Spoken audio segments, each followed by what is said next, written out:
A Louisiana state trooper entered a plea in the death of Ronald Green and avoided jail time. In 2019, officers told Green's family he died in a car crash after a high-speed chase. Then in 2021, the Associated Press got video of his arrest and published it.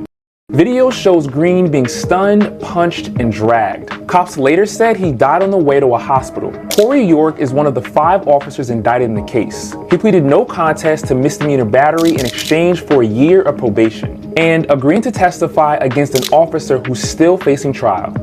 Green's family says they were misled on the deal and now they won't get the chance to see felony charges at trial. Swipe up. Now, my thing is, I think the reason why this officer didn't get as much time is because he was a standby guy. He ain't do nothing to the escalator to stop it. He was a standby guy, knowing that they lied and did all this other shit. And you know, when he said he was going to fully cooperate, that's because he understands the right and the wrong thing. Now, it's sad his fucking brain didn't do the right thing in the beginning, and they tried to make it look like what it looked like until somebody was digging around and caught some evidence. And now y'all is being justice, you know what I'm saying, as it's supposed to. Now, it's sad that somebody lost their life, you know, just because of whatever reasons. And we see too much of this shit. But then again, you gotta think about the history of this world.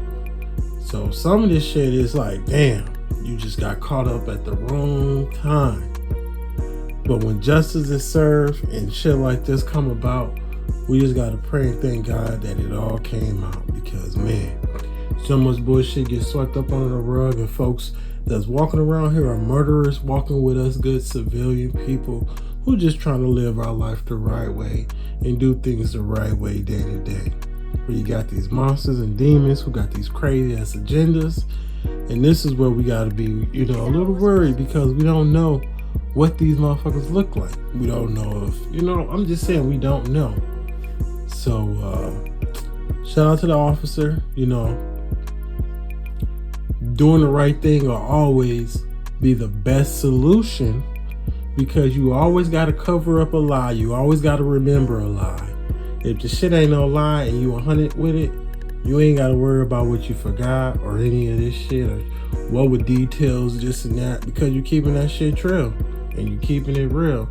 And, you know, growing up Baptist and all this shit, and, you know, having the faith I do in God, the number one thing I always have in my head, if you can't hide it from God, then who the are you? Which means if you can't hide it from God, then why are you lying? Why are you trying to hide up some bullshit that could allegedly, you know what I'm saying? Like, man, look at the situation. So that's all I'm trying to say. Welcome to CSL TV, and I just hope you guys are having a beautiful, blessed day. And if you're new to the channel, this is just a review, a reaction, as well as an informational channel. Hopefully the informational part help you in some way now, and we just discuss, watch, talk about what goes on in the world. And as you guys can see, Detroit Police Internal Affairs has launched an investigation after the Lions wide receiver Jameson Williams was released following his traffic stop in October of this year. Now, he was pulled over with a pistol, firearm. One guy had a CPL, the other one didn't, but it's registered to him. So the police officer let him go because he recognized who he was after repeating numerous times who he was. So since this all happened and they already want to investigate and all this other shit, I mean, the Lions been kicking ass. You know what I'm saying? My hometown, the Midwest Michigan, baby. You know what I'm saying? Representing this year regardless of what everybody is saying. But I don't want that. I don't want to talk like that, act like that, because, you know, it's the time and the place for that shit. But you guys can read the article on what they trying to do against these folks. And I'm just curious and wondering if they mad because, you know, if all the things Detroit been getting put on, you know, with the Lions and shit, now this year they the shit, you know, I mean, they the stuff and they coming up. So, you know what I'm saying? We got to represent for the Michigan, our Midwest teams, you feel me? And I just don't understand why is they messing with these young men for, because they ain't doing nothing wrong but just riding around. And if y'all haven't read it already, like he said, he live in Detroit. It don't matter where you live at. The world is crazy. You hear what's going on and all these crazy folks out here, You know what I'm saying? Thinking all crazy. You never know what the next person's agenda might be. So I know guns is a thing that kill people, as well as folks kill people, cars kill people, fucking a lot of shit kill people. The way we eat kill people. But protecting yourself, you know what I'm saying? I feel everybody should be able to protect themselves the best way they can, whether if you have a firearm or a knife or, you know, mace or fucking 911 on speed dial, whatever you feel to protect yourself, you know what I'm saying? Because this world is crazy. Hell, we didn't hear about all these crazy events that happen, you know what I'm saying? So I don't need to go into detail because we know about the grocery guy who wanted to shoot up a primary black neighborhood grocery store. We know about the times when folks went to them rallies and people trying to do a peaceful protest and these crazy nonsense just come around shooting up shit. We know about people who just jogging in their own neighborhood, and some folks feel they shouldn't be in that neighborhood because it should be their neighborhood. So we hear about all this stuff. So protect yourself, be safe, and you already know what we're going to do on this channel. So I just hope you beautiful people have a good day. This story out of LA is heated. Unless you live under a rock, you're probably familiar with 26-year-old Chapel Roan, a rising pop star who's taken the music scene by storm since her viral performance at Coachella earlier this year. Chapel recently found herself in a tense confrontation on the red carpet at the premiere of Olivia Rodrigo's Guts concert film. It was only a month ago that she clashed with another photographer at the MTV Video Music Awards. When he seemingly told her to shut the f*** up, she didn't hold back.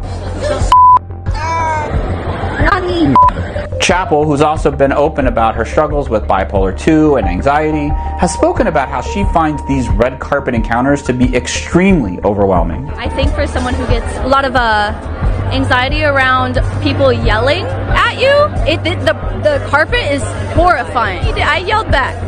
I yelled back. You don't get to yell at me like that. And this time, she spotted a photographer who she says had been disrespectful, yelling at her at the Grammys back in February. In the now viral video, you can see Chapel calling out the photographer and demanding an apology. Yelled at me at the Grammy party at this stage and at the university. You were so rude to me. And I deserve it all.